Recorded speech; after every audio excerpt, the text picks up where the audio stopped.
Hello, and welcome to Firsthand Segregation, an intimate look at segregation in Chicago. My name is Tim Russell, Vice President of Community Engagement and Diversity, Equity, and Inclusion for WTTW and WFMT, and I'm excited that you have joined us for this important conversation. WTTW's purpose is to enrich lives, engage communities, and inspire exploration.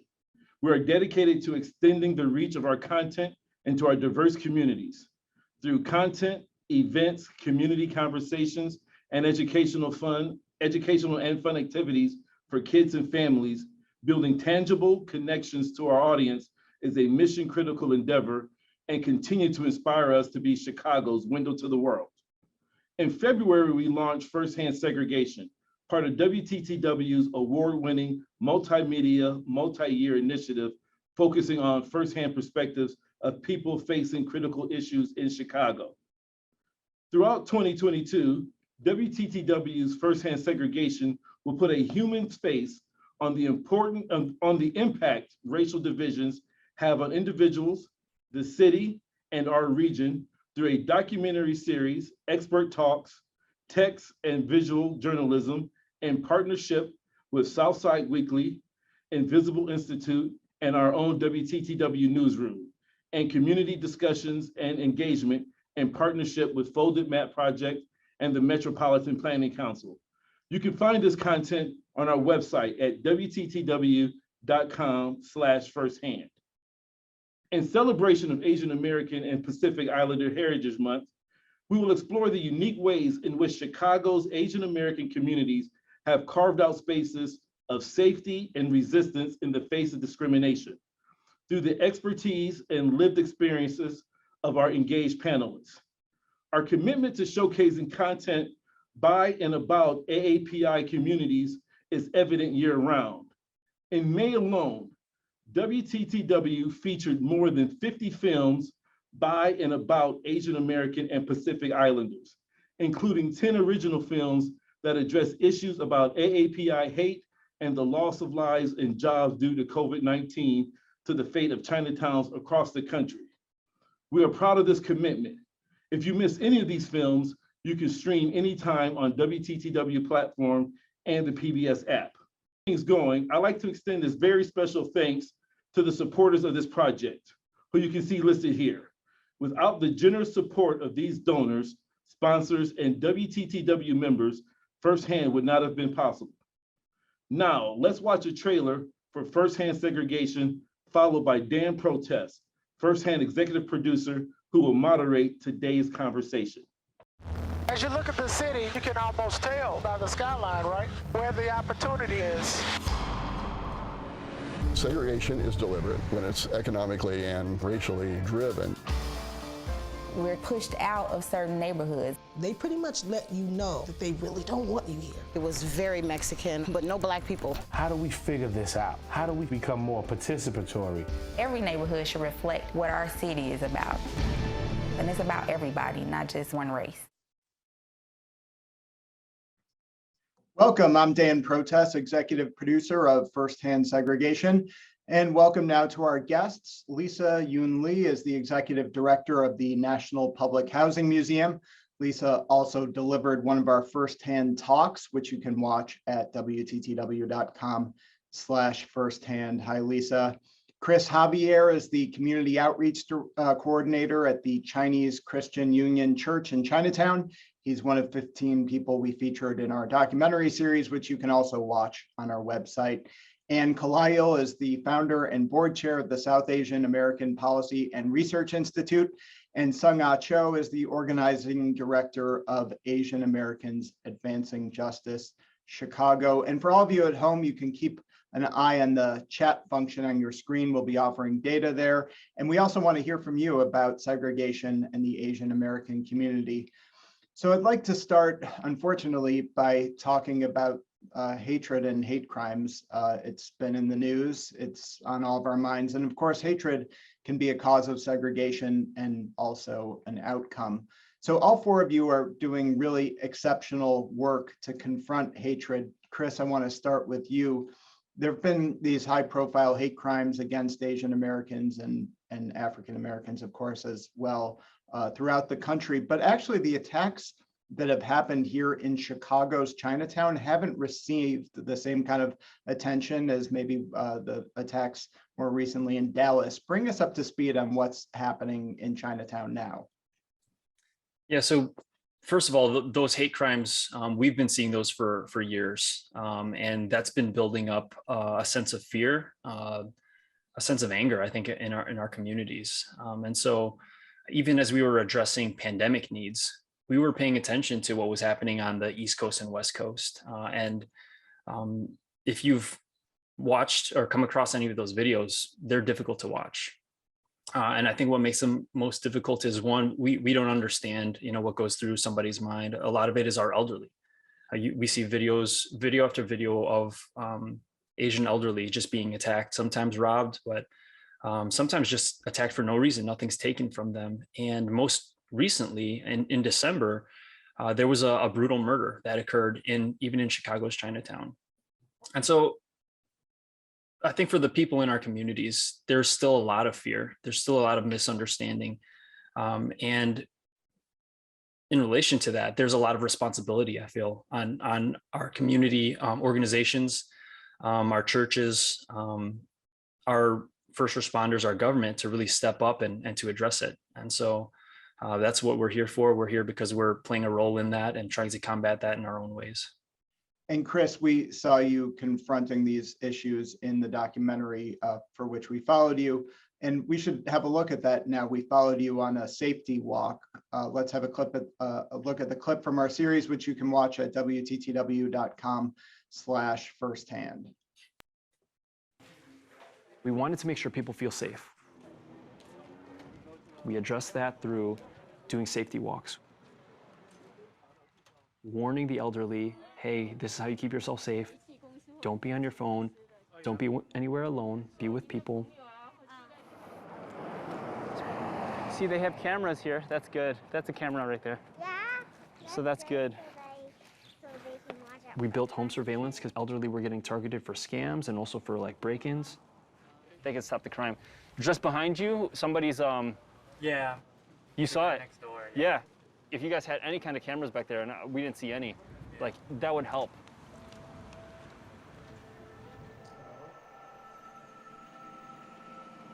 We're installing a camera. What's the best way to hold this thing? And as I sit down and ask, one of these papas, hey, you don't know us. What made you want us to come by? And the papas are telling us, I'm walking down the street and people are following me home and I'm really, really scared. I'm sleeping in the middle of the night and I see people trying to climb my fence or looking like they're jumping to my yard. I'm really, really scared. Yeah, yeah. So is this, you'd have to drill it, yeah? Yeah, you can mount it here. Onto the wood. Plywood. Yeah, behind, yeah. If somebody gets assaulted here and it's because they're Asian and people are swearing at them or telling them to get out of their neighborhood, this last generation, their strategy is to just put your head down, keep quiet, endure it, and it might not go away, but at least you'll be able to move forward into the next day. And that's out of love for their kids. There's so much pain that goes unaddressed. Our hearts were breaking. And your organization, SOPRI, works primarily with the South Asian American community. As you talk with family and colleagues, is there a sense of danger or of hypervigilance in your community? Dan, we were actually founded shortly after 9/11. So, historically, the South Asian American community has experienced hate crimes, unfortunately, for a very, very long time.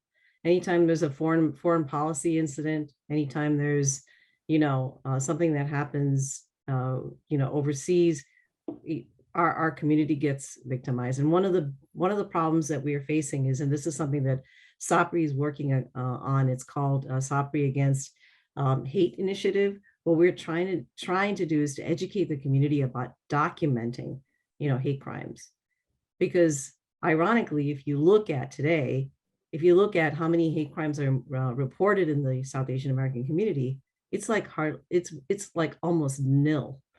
And part of the problem is that people don't know how to report. There aren't like tools like such as in languages, in South Asian languages, to be able to report a hate crime. People are not comfortable. They don't know what's going to happen if they report. And so, what we are doing is talking to members within the community, talking to leaders in the community, and saying, we need to be vigilant to report these hate crimes, because otherwise it becomes, there's no data, right? There's no data, and and the community clearly knows that we have experienced hate crimes, for a unfortunately, very, very long time. Chris, very briefly, you've been encouraging people to use something called Smart 911 so that they can report crimes to 911 and get around linguistic barriers. Yeah, so going off of what Anne's doing in her community, I love hearing that, because that's the same efforts that we're trying to undertake in Chinatown. Just the lack of reporting. When we went, you guys had video of us going door to door. And sure, we were warning our residents about different crimes and giving them best practices. But what they were telling us was, they were sharing, oh, there's so much crime happening right here. There's so much crime happening here, here, and here. And we were walking with our neighborhood police, our 9th District Police, and they were letting us know that, oh, well, we're completely unaware of this. If you look at their database, it shows that this corner is actually a 0 crime corner. The reason was because they're seeing these crimes and they're not reporting it. So yeah, Smart 911 is great. And we are actually, we held a safety seminar actually last Saturday, where we invited community members to come out to our church, Chinese Christian Union Church in Chinatown, so that we could actually sign our people up. It was a low turnout. And so we decided, this is so important. We can't just wait for people to come to us. We're going out to them. So this Sunday, we're going back on another safety walk. And the important thing about it is Smart 911 allows for our members to call, or our residents to call, and immediately, before having to worry about this exchange, or how do I explain to them that I need a language, I don't speak the language, immediately the 911 operator will have the language that's required, or the language that the person speaks, and they'll transfer it directly to someone who speaks their language. That's really important for our community members to know, have access to services that every American is getting. And Seong, your organization is enlisting. Go ahead, Lisa, you were going to add something? Oh yeah, I just want to thank everybody who has sort of brought all these solutions up. And I also just really wanted to point out and emphasize that while it's true that racially motivated violence against Asian communities has surged by 150% or even more since the beginning of the pandemic, that, the reality is the United States has a long history of racialized violence, like something that Anne was bringing up. And this begins with, genocide against Indigenous people, the history of slavery, and anti-Asian sentiment, which is all part of white supremacy and the sort of violence of this nation. And so it's important for us to link these issues as we're thinking about them, and to find real solutions, right? Including true safety for our neighborhoods, which might include additional mental health services, affordable and safe housing, and living free from police violence also. So I just think it's really important that we be talking about these things as well. Thanks. Yes, Seong's organization has actually been focused on bystanders and getting bystanders to intervene. Do you want to tell us a little bit about that? Yeah, so we've been doing bystander intervention trainings since 2020, and it was in response to the rise in anti-Asian racism, which has, as Lisa was saying, there's a long history of it, right? Many people don't know, but Asians were not even allowed to become citizens until 70 years ago. It's actually quite recent that Asians could even become US citizens. The bystander training is one of the ways that we are trying to make a community where, instead of just allowing racism to happen and nothing is done about it, people actually are equipped with some tools. I have lost count of the number of times that, I have been catcalled with like ni hao or konnichiwa or, ching chonged at. Like it just happens all the time. And that's it's on the minor end of the spectrum of things that happen every day to so many people. And it just feels even worse when there are people all around you and nobody says anything. Right? It sends the message that this is an acceptable way for us to be in community together. So since we started the bystander intervention trainings in 2020, we've trained over 18,000 people because we know part of why people don't do anything is that they freeze, right? You see something happen, and if you haven't thought about like, what am I gonna do? Like you often have no idea what to do. So it's a very practical training to like prepare people to think about like, okay, are you gonna try to talk to the person who's being harassed so that they have somebody to engage with who's safe? Are you going to try to document what's happening? Are you going to try to actually like directly talk to the person who is harassing, and also to think through what are the risks for you, including like your identities, and if that's actually an accessible solution. So it's just one facet of how we're trying to address these things, because bystander, right, is responding in the moment, but we know like to actually prevent violence and racist violence and harassment, there's a lot more that we need to do on root causes for why people are so divided, why people are suffering and therefore looking for somebody to blame. So, we're tackling those things in different ways, like with racial justice work and immigrant rights work, as well as education. So I'm curious if you gave a few examples of racist comments that have been hurled at you. If I, as a bystander, see that, what would you encourage me to do as part of your training, assuming that I don't find the person who said that to you physically threatening? Yeah, so in the training, they talk through 5 different options. If you go to the Right to Be website, which is the overall organization, you can actually read about all 5 of the options. There is distracting, there is delaying, there's direct confrontation, we'll get the other, delegating, finding somebody else to help. So I think one depends on you, your own, safety abilities, etc.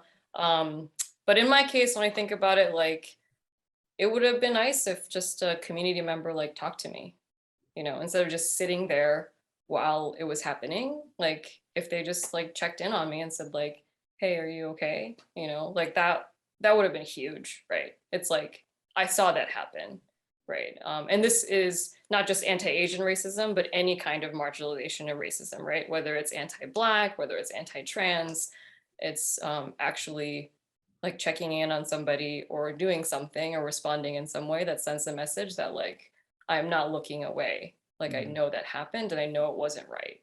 And that this person isn't alone, that this person is part of a community that cares. Yes. Yes. Yeah. Can I follow up on that, Dan? Oh, sorry. Yeah, go ahead. Yeah, I think some of that work is so important, because as we watch so many of these videos of these accounts happen, what we often see is there are a number of people who are just standing by watching it happen. It's heartbreaking, it's infuriating. And so on the direct level where you're training people who are there in person to do something, I think that's a great first step. And the second thing is there's so many of us who are also being bystanders at home. We're watching this and we get upset by it, and then we just go on with our day. And we can't be bystanders in our, even if we're removed from the incidents. And so I think it's really great that, Asian Americans Advancing Justice is taking that step on educating people. There's some great, so you guys are kind of like the boots on the ground training. There's also some great resources that are accessible to Chicago's Asian American population now. We were actually a recipient of a grant that created one of 3 anti-hate action centers, anti-Asian hate action centers across the nation. So there's one in California, one in New York, and there's one right here in Chicago's Chinatown. It's based in the Chinese American Service League. And so on our walks, when we're going on Sunday, and even this past Saturday, we had people from the Anti-Hate Action Center who are going to train not only on, follow up on Asian American AAJ's training, and to also take them through after an incident happens. How can you report that? How can you advocate for yourself that this was a hate crime? And we can take our community members through from the very beginning of the process to the end. So the work has to be done. We see the need for it. We can't have bystanders in person or in the community. We all have our part to do. And it's great to be here, on a panel with a group of people who are part of that. So Dan, Lisa, can I add something? yes, Dan? go ahead, Ann. I was also just going to say that, SAPRI actually has a board member, Anita Banerjee. She's on the Illinois Discrimination and Hate Crimes Commission, and our executive director is on the city's Commission on Human Relations. So we're working through the system as well to try to address, hate crimes, for the broader Asian American community. The other angle that I wanted to say is there's also this subtleness, right, of us being always seen as a perpetual foreigner. And I'll give you an analogy. I was at a work meeting, and when a senior member was giving an analogy of tried to explain something and giving an analogy using baseball, right? Using the baseball as a metaphor. I just don't get sports. I was born here, brought up here. I just have never gotten sports. So I had a quizzical, look on my face. And he turned around and looked at me and said, "Oh, Ann, I'm so sorry. Maybe I should have given you a cricket analogy." Right. And I just looked, I just turned around and looked and said, "Seriously?" I said, "I don't do cricket or baseball." Right. But, it's that notion of, I think all of us here on this panel, regardless of how long we have been here, right? When we get into the room, where regardless of which class, or what the background is, we are continuously seen as these perpetual foreigners. Did you literally say out loud, "I don't know cricket or baseball," or was that Yes. what you thought to yourself? No, I said that. And what was his reaction then? And do we feel like those kind of speaking up moments are important and teachable? I think he was embarrassed, right? I think he was clearly embarrassed because he thought, oh, and it just, and then later on apologized. And I had to sort of explain and say, we've been working together for almost a decade now. And where did you not think that, why did you assume that I was from somewhere else? Lisa, as you alluded to earlier, you're very interested in history, and this is not these hate crimes are not a recent phenomenon. And I actually want to show a clip from your talk in a second that gets at some of that history. But first, I noticed a couple of times in your talk that you say a couple of times that interest in Asian Americans is often limited to an interest in food, and that doesn't translate into a desire to talk about racial injustice. Is that phenomenon unique to Asian Americans, this obsession with food, and then that I guess glancing interest in culture not translating into something more meaningful? Yeah, definitely. And I mean, on one side of it, it is because Asian food just rocks in general. I mean, let's just say. But I mean, to be more serious, I think there is a kind of sensibility that cultural difference can be reduced to sort of just a very limited sensibility of food and music, which of course are so important and also are part of the fabric of life. But sort of in order for us to truly understand, be inclusive, to celebrate sort of diversity, it means to also be pushing for justice and equity. So, it's about, not just having 1 month where we're celebrating difference, but all the time really interrogating how is it that this nation has continually inscribed white supremacist views, ideologies, laws, and systems that continue to marginalize people, which is the reason why we have to continually sort of quote unquote celebrate difference. Yeah. Let's have a look then at a clip from your talk. This is one of 6 talks you can watch at WTTW.com/firsthand. After being recruited to do the backbreaking work of building the transcontinental railroad in the 1850s, American labor organizations began depicting Chinese workers as effeminate and weak.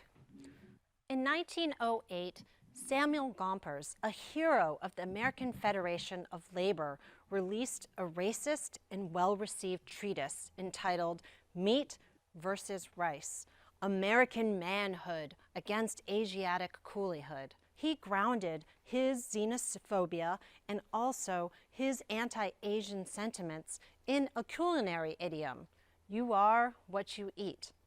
He depicted white workers as hardy meat eaters and reliable versus Chinese workers as weak, watery rice eaters. This contributed to pushing Chinese workers into professions normally considered women's work, like cleaning and cooking, which is one of the historical reasons we have so many Chinese laundries and Chinese restaurants in the United States. By the way, there is a park on the north side of Chicago with a monument celebrating Samuel Gompers and all of his accomplishments. Which is, by the way, a few blocks away from our office, and I did not know that about Mr. Gompers. Anything to add there, Lisa, about stereotypes that grew out of the labor movement or out of labor struggles 100, 200 years ago, and how those stereotypes remain corrosive today?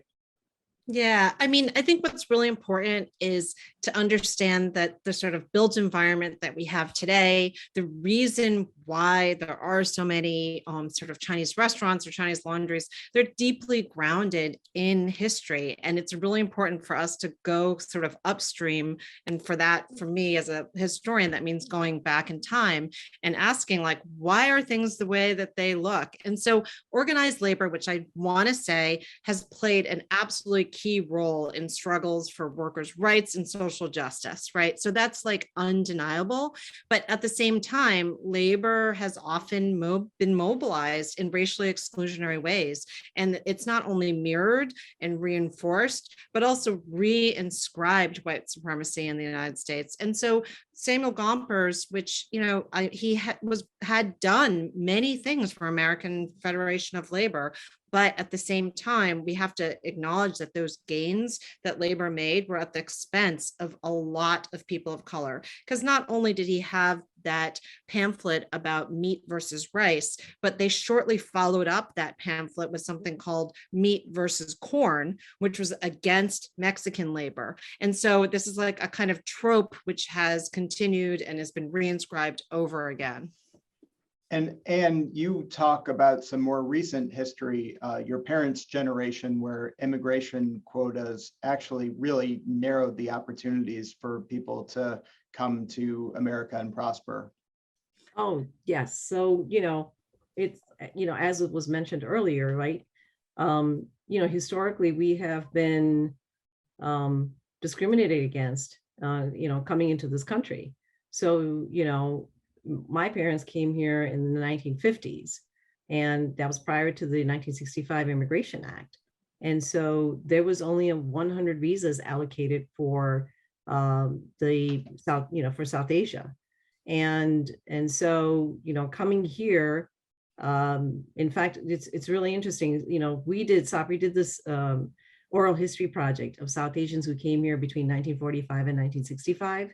And it's a really fascinating study because what we find is how they were navigating, you know, in this time period, you know, prior to the Civil Rights Act, you know, navigating between a black and white paradigm.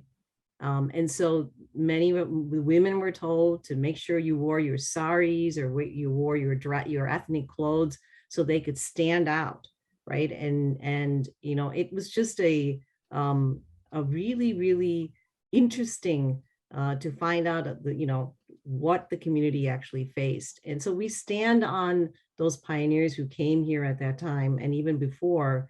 And yet, unfortunately, you know, my father is no longer, but, you know, it's really quite sad that we still are facing, you know, these circumstances of discrimination. Not only, you know, I think my father would say that, you know, I face this. I didn't expect my children to face this.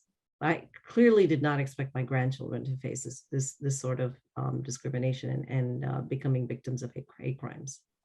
Sung, one of the stereotypes or myths that Anne was unpacking earlier was of the perpetual foreigner. How does that particular perception of Asian Americans affect the community today? Yeah, so one of the reasons why it's easy to scapegoat and target Asians is if you think of Asians as a them, as a perpetual foreigner, as not part of like the fabric of our shared community of American history.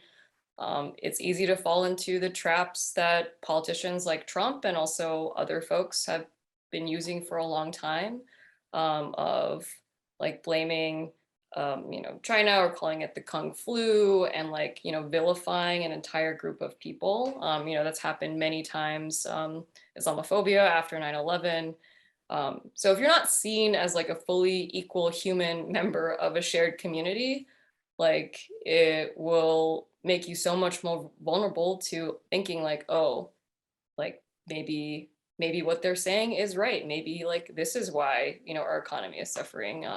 So like this past month was also the 40th anniversary of the murder of Vincent Chin, who was a Chinese American man who was brutally murdered by white auto workers who blamed Japan for the decline of the auto industry, right, in the US. And I think this illustrates so clearly like how the rhetoric around why is there economic like suffering? Why is it hard to get by? Who is to blame? And that getting tied up to like who's the target, like who's an easy scapegoat. So that is one of the reasons why we worked hard to pass the Teaching Equitable Asian American History Community History Act, or the TEACH Act, which made Illinois the first state in the country that will require Asian American history be taught in all public K through 12 schools, because it's much harder to think that Asians, your Asian like classmates or community members are other or foreign if you actually learn about the history of how we have been part of like the fabric of this country for hundreds of years, right? Asians have been here since the 1500s, which I don't think most people know. I grew up in small town Illinois, was often one of only 2 Asian people, and I never learned about how I was part of our shared history. And that had a huge impact on how I saw myself, and that had a huge impact on how my classmates saw me. Yeah, and I just was going to sort of throw in that thank you so much for everyone who worked to pass that incredible bill, which is so important to make sort of education a foundation of a lot of this work against hate.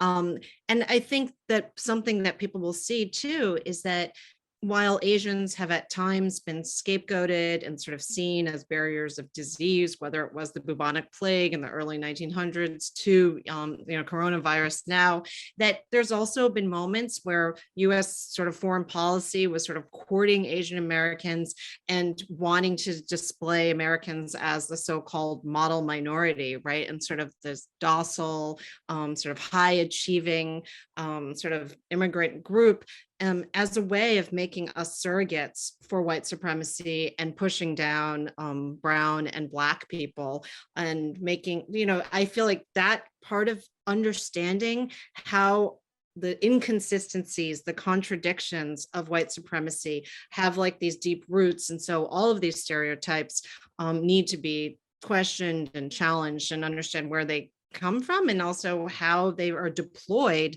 to really hurt all of us. One of the stereotypes you just threw out there was, you said high performing. Explain why that is corrosive and especially problematic.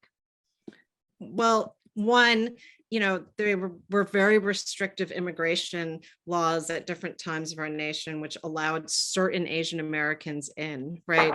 So people like my parents were allowed to come into the United States only if they were highly skilled labor, and that they sort of had multiple degrees or willing to go into engineering fields or whatever it may be.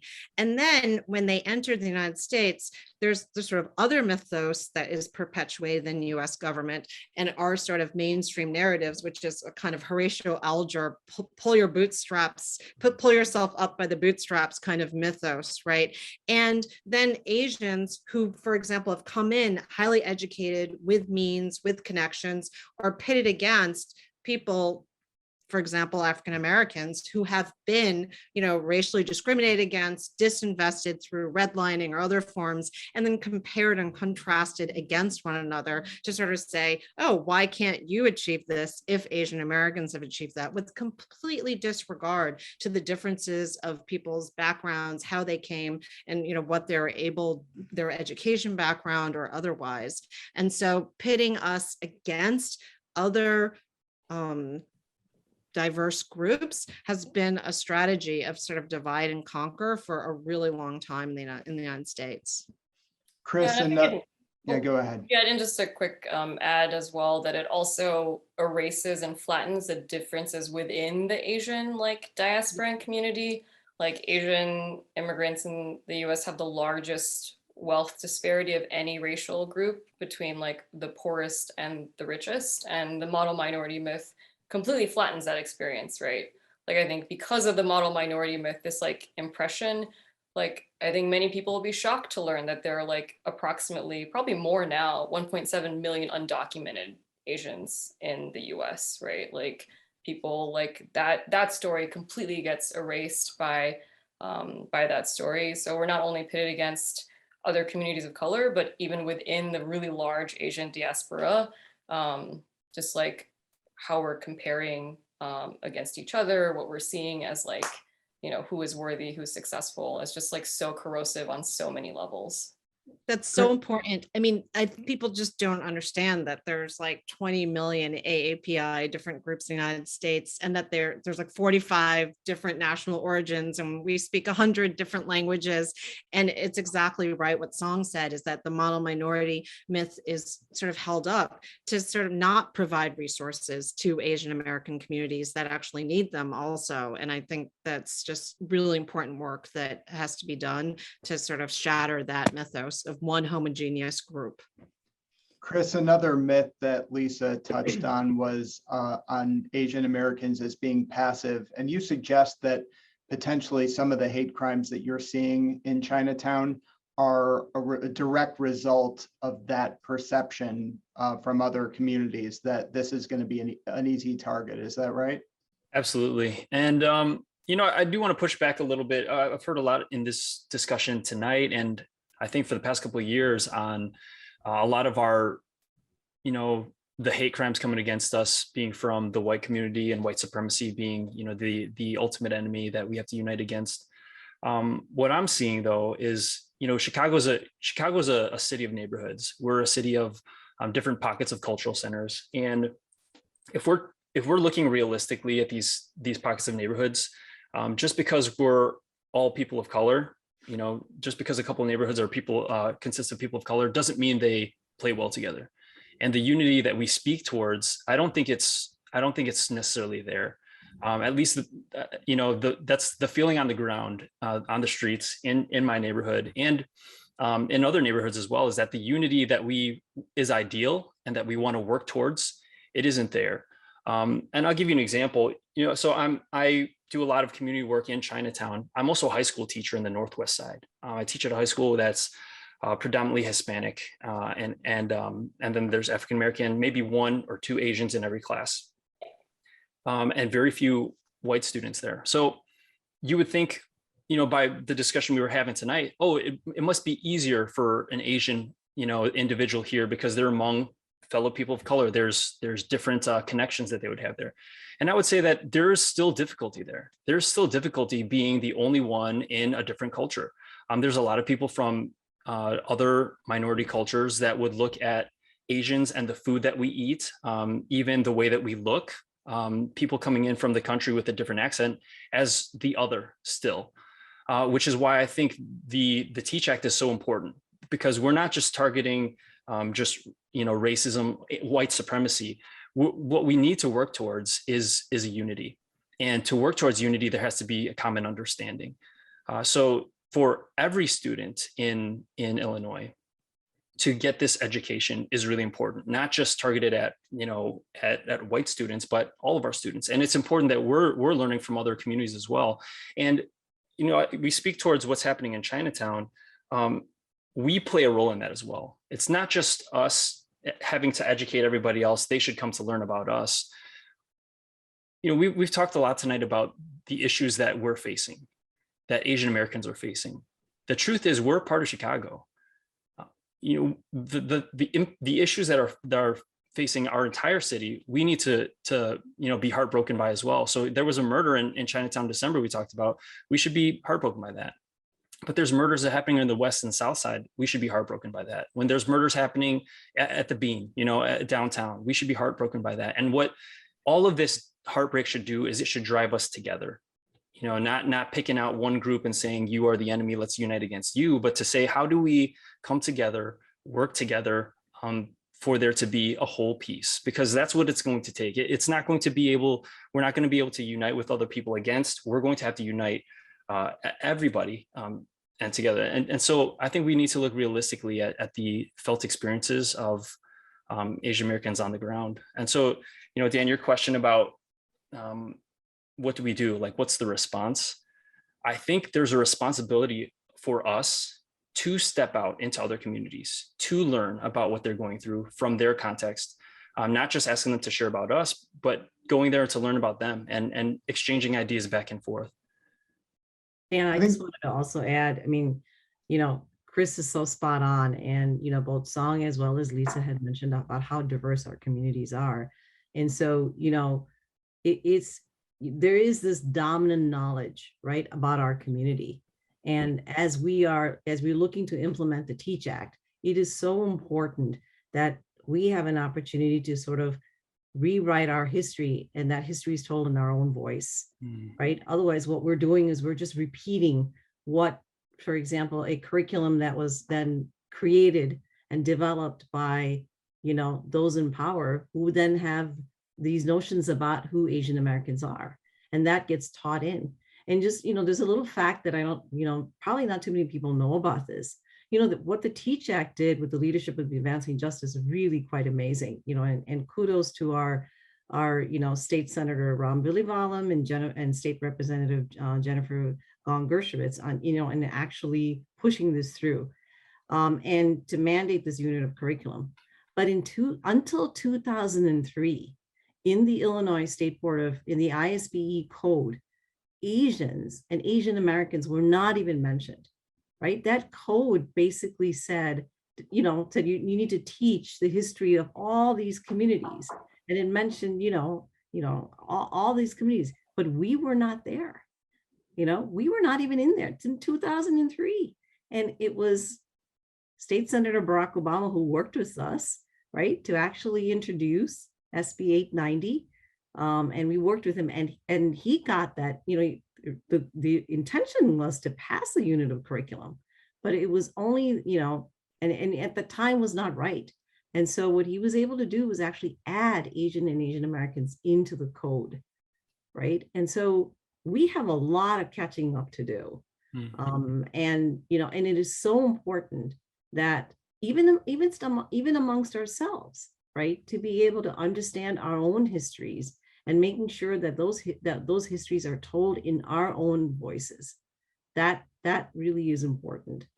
I want to get to some of the audience. Can I say one more thing, Dan? I think it's important though, because I think this conversation is so great, because even though supposedly we're sort of called here to represent, a certain group or people, you can see we also disagree amongst ourselves, right? Also. And I just want to really sort of say that when I say white supremacy, it's not about any individual white person, but a kind of analysis of racial capitalism, of settler colonialism, of sort of this nation.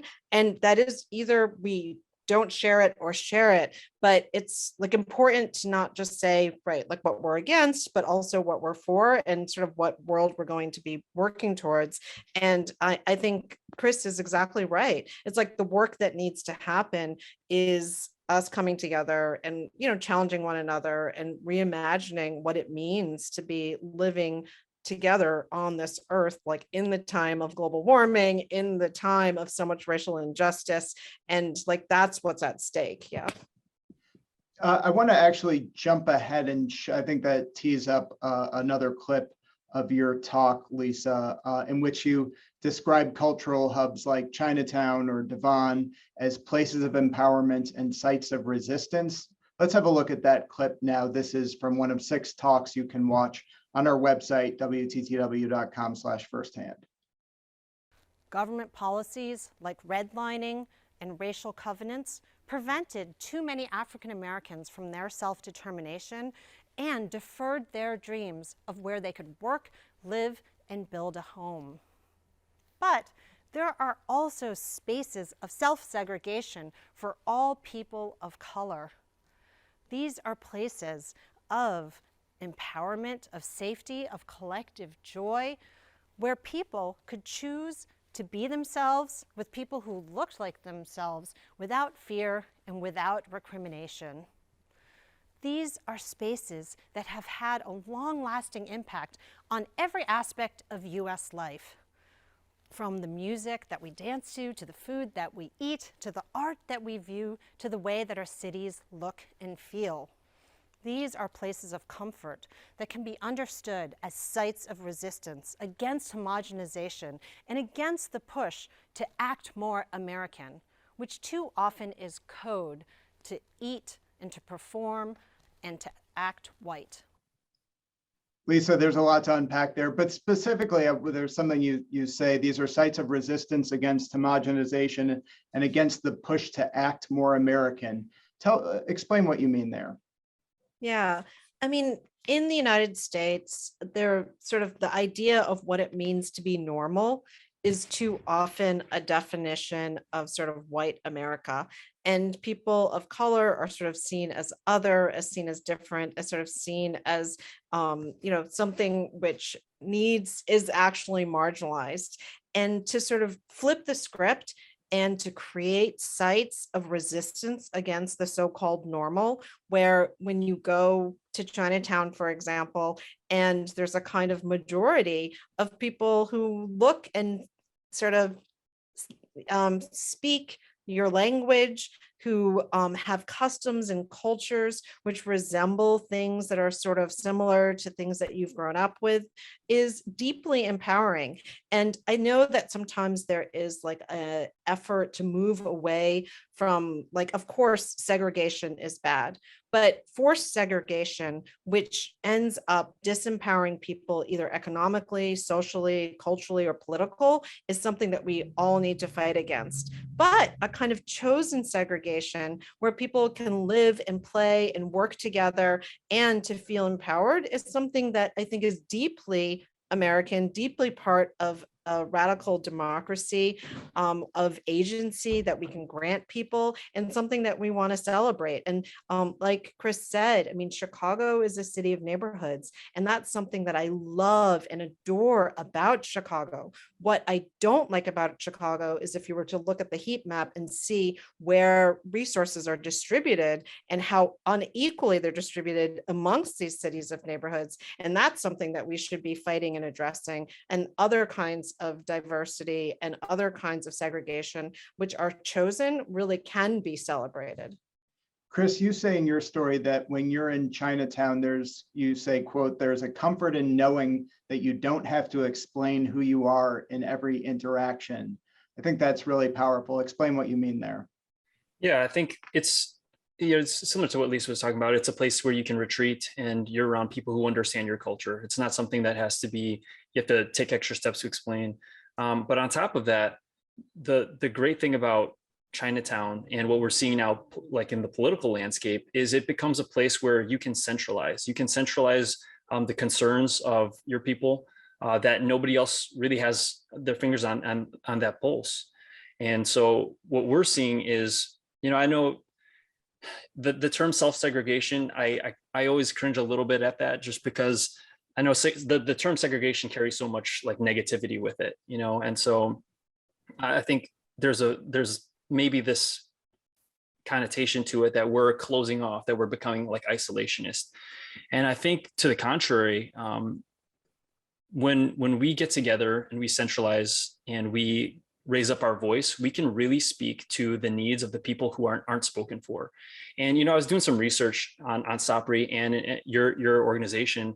Your group is going through kind of like the opposite of what's happening in the 11th ward, right? The 11th ward, we're going to be getting historically our first Asian American majority ward, right? And so that's such a great opportunity for us, and a responsibility for us to really speak to our needs and make sure those needs are addressed.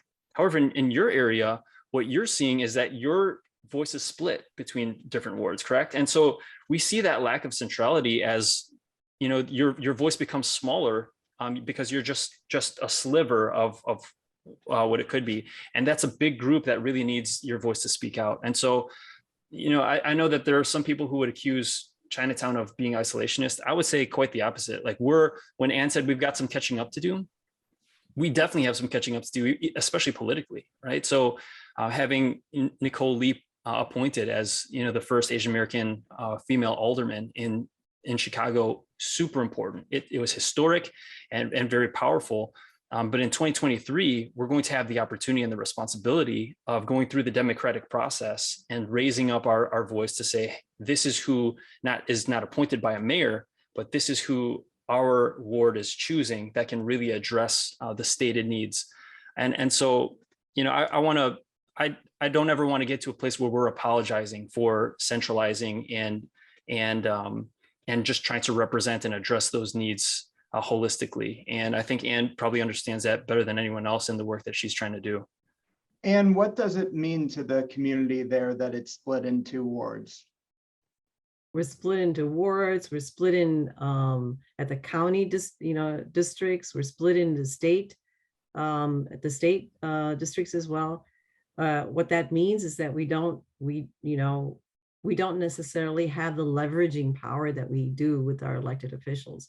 I have to say, the Chinatown has been a model that we aspire, to be, because if you look at even before having Nicole Lee as alderwoman, look at the amount of investment that the city has been able to do, and that's because I think that the community there has been so organized. If you look at the investment on the Devon Avenue area, it's just very it's nothing.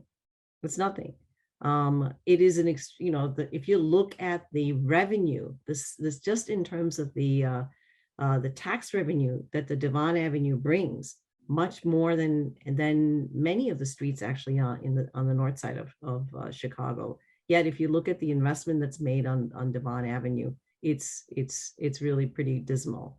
So this is where it's like, if we have to be at the seat of the table, right, in order to have these resources become available to us. And that's why we advocate for having, representation from our community at that table where decisions are being made. Yes, Seong, you actually mentioned to me that saying, if you don't have a seat at the table, you're on the menu. So what now that in the 11th ward there is a seat at the table, what should be done with that political power? What should be top priority items for Asian American communities? Yeah, so I think there are a lot of different priorities with different groups, but with the Pan-Asian Voter Empowerment Coalition, which has like 16 different organizations, including SOPRI and like CMAA, like a lot of different organizations, language access is a huge priority. I think Chris was mentioning earlier, but that comes up as a barrier for like Asian community members in so many areas of life. And that's something that I saw personally with my mom's experience with the hospital system in like Illinois when she was going through liver cancer. Like, I think there were ways in which her treatment was severely delayed because of misunderstandings around what was communicated to her. And yeah, I think about it all the time. Like, would she be alive? Would she have been alive longer? She passed away when I was 13. If she had had support in like language access and actually like having culturally competent care in critical services like healthcare. And that applies to, you know, voting, being able to access like any kind of government services. So I think that is a huge one, and one that the Pan-Asian Voter Empowerment Coalition, or the PAVE Coalition, is looking forward to.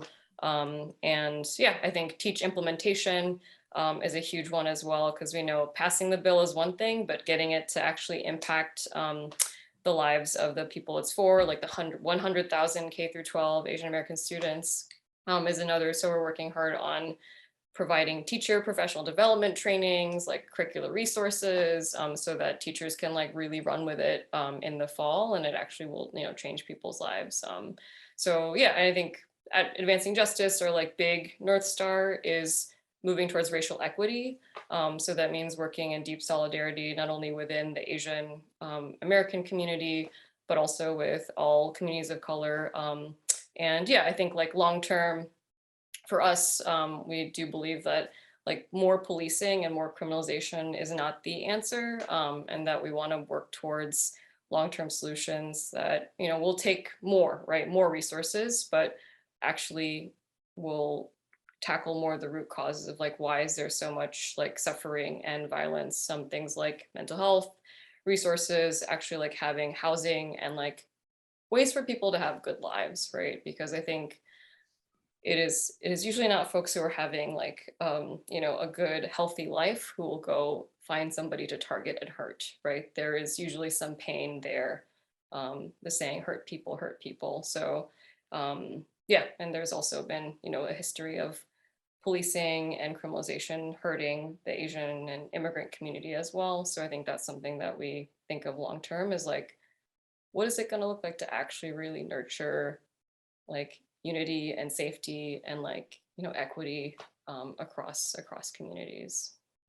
Yeah, and I love what you said, and I'm so sorry about your mother. And, you know, just thinking about, you know, this big conversation in our city around the social determinants of health, especially, you know, during the COVID pandemic, but also around heart disease or diabetes or whatever it may be.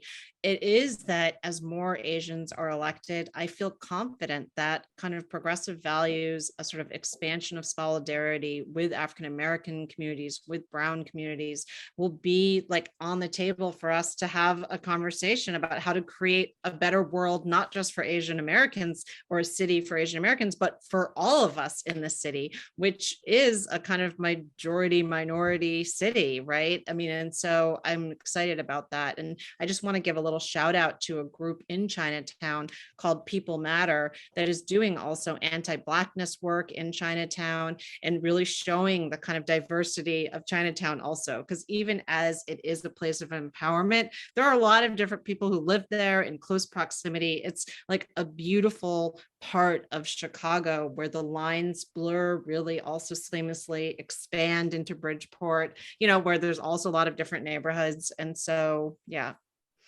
We're just about out of time, but Anne, you said that simply having Asian representation in government, whether it's in the 11th ward or in the state legislature, that just having that representation goes a long way toward making Asian Americans visible. Is that right?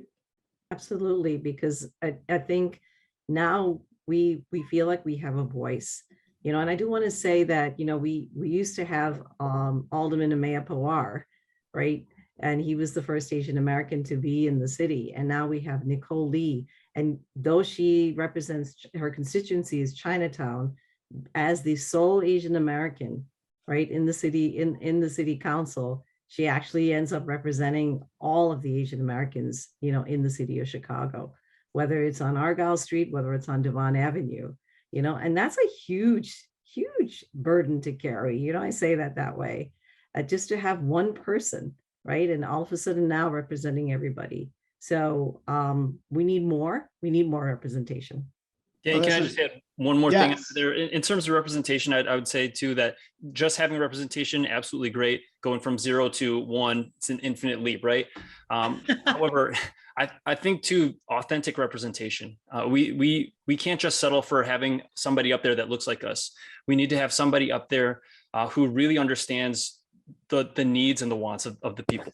And as you saw, even on this panel, there's diverse thoughts and opinions on what those needs are. And we need somebody who's going to not just listen to, what the mainstream media is telling them or what the political swing is telling us to do right now, but to really listen to our people, because right now more than ever, our people are ready to speak. And so we need somebody who's willing to listen. Grounded in community, we say. Yes, amen. Thank you all for being here, Lisa Yunli, Chris Javier, and Kalayil and Seong Cho. And thank you to our community engagement partners, the Folded Map Project and the Metropolitan Planning Council, and to our journalism partners, Southside Weekly, the Invisible Institute, and WTTW News. And thanks as always to our members and our funders for making everything we do possible.